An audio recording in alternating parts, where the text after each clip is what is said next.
Sir ఒక నిమిషం sir.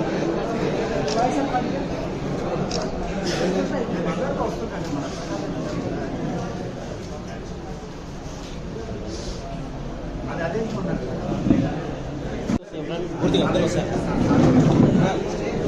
కొంచెం వినాయక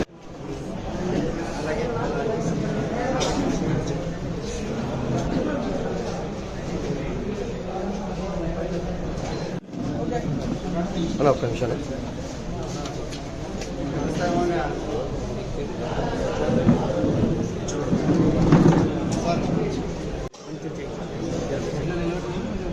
సార్ ఒక నిమిషం సార్. నా స్టాండ్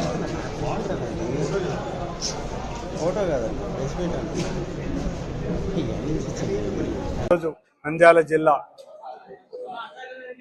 వైస్ ప్రెసిడెంట్ను సెక్రటరీని జనరల్ సెక్రటరీ ఎన్నుకోవడానికి ఈరోజు మా అందరి నియోజకవర్గ ఇన్ఛార్జీలతో మాట్లాడడం జరిగింది.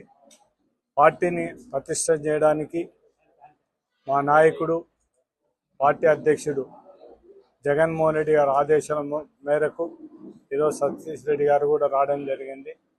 అందరి అభిప్రాయాలు తీసుకొని పార్టీలో యాక్టివ్గా పనిచేసిన వాళ్ళు ఎవరైతే పార్టీ కోసం కష్టపడి పనిచేస్తున్నారో వాళ్ళను పదవులు ఇవ్వాలనే ఉద్దేశంతోనే ఈరోజు ఈ మీటింగ్ ఏర్పాటు చేయడం జరిగింది.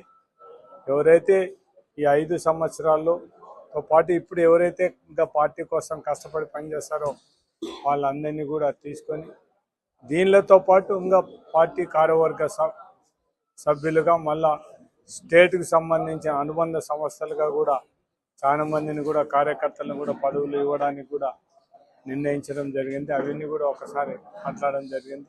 అదేవిధంగా ఈరోజు తెలుగుదేశం ప్రభుత్వాన్ని గురించి మాట్లాడాల్సిన పరిస్థితి వచ్చిందంటే మాత్రం అంతకుముందు జగన్మోహన్ రెడ్డి ప్రభుత్వంలో రైతులకు ఇన్పుట్ సబ్సిడీ 40% ఇచ్చే పరిస్థితులు అంటే ఈరోజు తెలుగుదేశం మేమేదో రైతులకు చేశామని వాళ్ళు 25% కంటే కూడా ఇవ్వని పరిస్థితిలో ఉన్నారంటే ఆ రోజు జగన్మోహన్ రెడ్డి 40% ఇస్తే ఈరోజు తెలుగుదేశం ప్రభుత్వంలో 25% మాత్రమే ఇవ్వడం జరిగింది. ఇంకా దాంతో ఒకసారి పోలీసు వ్యవస్థను చూసుకుంటే ఈరోజు పేపర్లో ఆళ్ళగడ్డ ఒక ఇన్సిడెంట్ చూడడం జరిగింది. చాలా ఎస్ఐ చాలా అతి ఉత్సాహంతో వాళ్ళ మెప్పు కోసం మా కార్యకర్తను వాళ్ళను కొట్టడం జరిగింది స్టేషన్లో.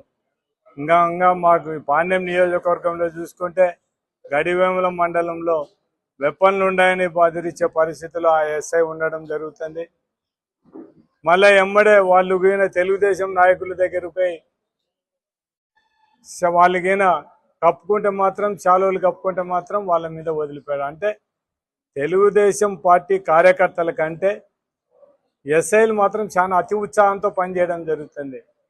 వాళ్ళందరూ కూడా అధికారులు అందరూ కూడా తెలుసుకోవాల్సింది ఒకటే, ఇదే కాలం ఇదే పరిస్థితి కంటిన్యూ కాదు, ఇది కాలచక్రం ప్రకారం జరుగుతుంది. మీరు మీ ఉద్యోగాలు చేయండి తప్ప మీరు ఉద్యోగాలు చేయకుండా ఎవరు మెప్పు కోసమో మీరు చేయాలంటే మాత్రం పరిస్థితి ఒక్కసారి మళ్ళా సీన్ రివర్స్ అయితే మాత్రం చాలా ఇబ్బంది ఉంటుంది. నేను అధికారులందరినీ కూడా కోరేది ఒకటే, మీరు న్యాయంగా ఏది ఉంటే అది ప్రజలకు న్యాయం జరిగేంత వరకు పనిచేయని తప్ప ఎవరో మెప్పు కోసం పనిచేయొద్దని మాత్రం వాళ్ళని కోరడం జరుగుతుంది. ఈరోజు మా అందరు కూడా ఇంకా ఒక శిల్పా చక్రపాణి రెడ్డి గారు, బుగ్గన రాజా వాళ్ళు కొన్ని అనివార్య కారణాల వల్ల రాలేదు. వాళ్ళు కూడా పేర్లు ఇవ్వడం జరిగింది. అవి కూడా తొందరలోనే రేపు సాయంత్రం లోపల మొత్తం పేర్లన్నీ అనౌన్స్ చేస్తామని చెప్పండి. సుధీర్ మీరు మాట్లాడండి.